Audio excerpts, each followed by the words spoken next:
Hi there, this is Ronnie with the second of my review overviews of recent RPG products, and the second one I want to talk about is this one. Fortune's Fool. Yes, I finally got it. I've been talking about getting this for a while. Again, I got this from Chronicle City. You can no longer get this from Chronicle City due to ongoing issues. Pantheon Press, who make this game, and I'll have a link to their website, are looking at alternatives to getting a print on demand, possibly through Driver RPG. What can I tell you about Fortune's Fool? Fortune's Fool attracted my attention essentially for three reasons. One, it is set in an alternate Renaissance Europe with lots of fantasy tropes. Elves and dwarves and halflings and orcs and goblins, and, usual. But set in or sort of alternate version of our Renaissance Europe and sort of that area. The second thing was it used a tarot deck. That intrigued me. I wasn't sure how you could do a tarot deck in a role-playing game. Does it work? I'll tell you in a minute. Third thing that intrigued me was the fact that the GM never touches the deck. Only the players touch it. Wait. So the GM, if something goes wrong, players can't blame the GM because the GM hasn't done anything. It's fate, folks. So, Fortune's Fool, it has not a lengthy, it's not particularly lengthy character creation system, but it does have, it goes through it step by step. It's very easy to make characters because everything is fully explained step by step. You go through your background, your race will give you certain stats, starting stats, gender will change some of those. And then things like your religion, your age, background, wealth, all of that is linked into your character creation system. One might argue that it might cause a certain, that there won't be that much difference between characters, but there's enough choice between each of the sections that you can have a good multitude of characters. Then we get to the tarot deck, and it's an interesting idea. Essentially, we have, as he gets to the section, what you have are the major arcana and the minor arcana. The minor arcana are in there 4 different sections. You know the ones, as he gets a hold of the character sheet.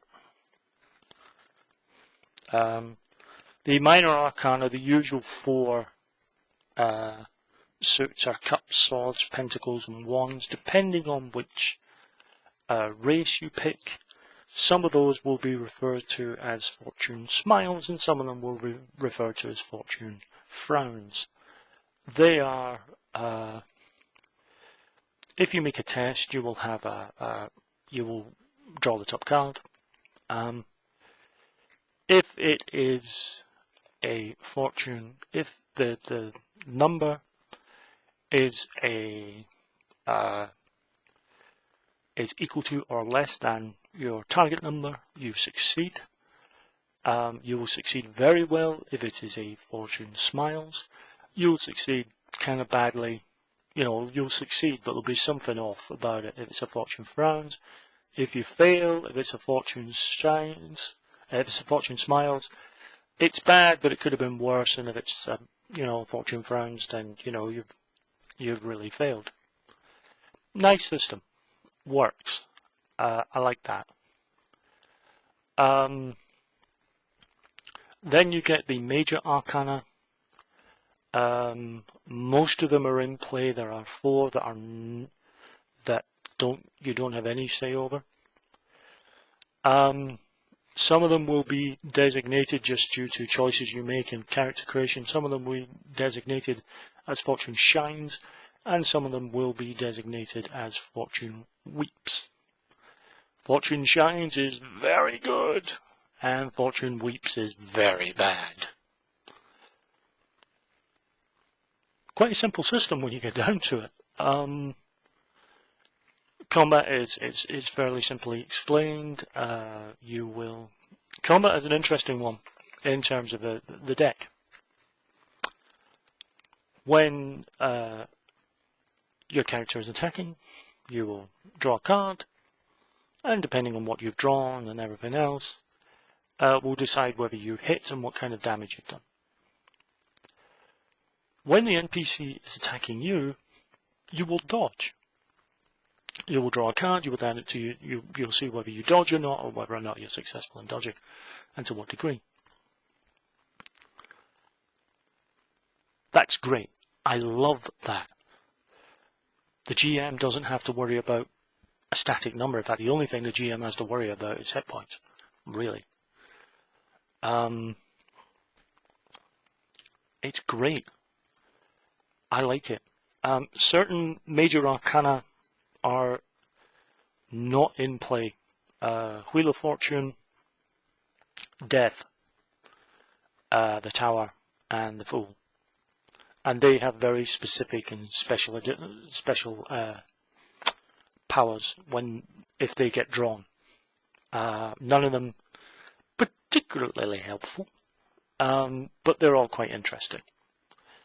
One of the unique aspects about this game, however, is the Fate Twist. Now, this takes the kind of Fate Point thing, Fate Point and Benny's idea, and adds an extra element. Rather than giving you sort of free reign over what you can spend your points on, you get a list of Fate Twists during character creation. And these allow you to manipulate the deck a certain number of times. You'll have a pool of points. And these can do everything from causing a reshuffle to causing a particular card to get shuffled into a sort of top 3 or top 5. I could see that possibly being abused. Because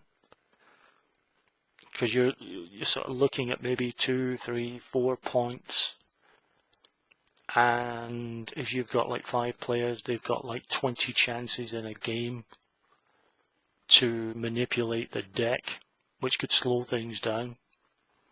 But having said that, you know, it's the same with bennies and stunt points in Dragon Age, so it's not exactly unique. Do I like this game? Yes, I do. I'm very impressed with it. I think there are a couple of niggles. It's me, folks, you know, nothing's perfect. First niggle, very limited bestiary. Now, I know it's a small book. Needs more fantasy creatures. I love the idea of the fantasy tropes. No dragons though. Need dragons. I would love to see a bestiary. I would love to see even notes on constructing your own creatures. To be honest, you could probably take any great fantasy creature and you could come up with something. It wouldn't be that difficult, not with this game. I love the abstract nature of it. As someone who comes from playing Falkenstein, yes, there you go, I've mentioned it. The idea of playing something that has a similar feel to it but is set in an earlier time very much appeals to me. And I think the people who really enjoy playing that game will enjoy playing this.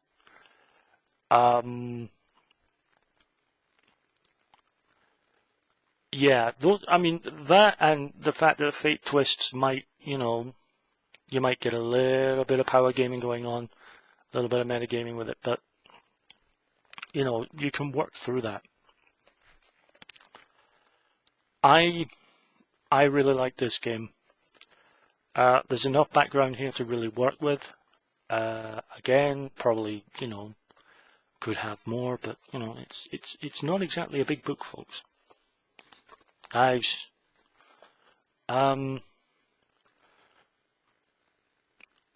if you want something a little different from your standard D&D-ish games, with a different feel and a different flavor, and because of the particular mechanic, it has a different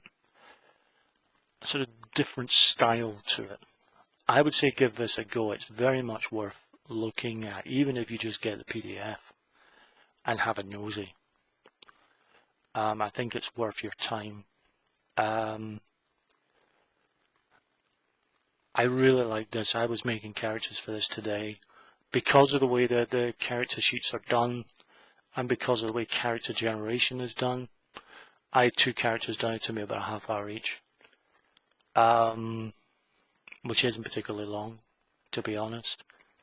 Combat is deadly as hell, but it's the Renaissance, folks.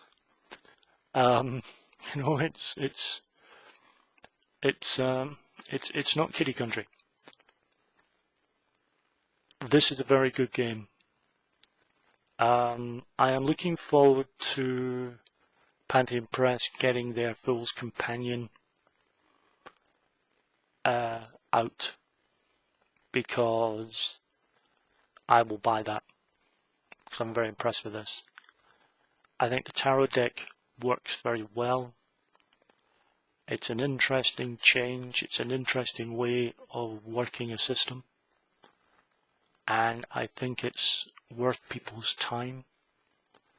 So if you're someone who likes a different kind of fantasy game, then I would give Fortune's Fool a try. It's very good.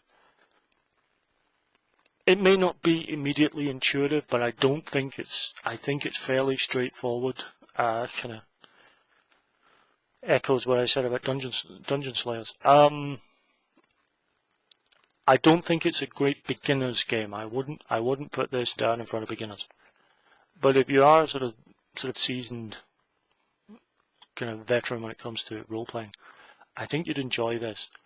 I think if you're someone who wants who doesn't like abstract rules, who likes a rule for everything and a minute minutia, you might not like this, because it's fairly abstract.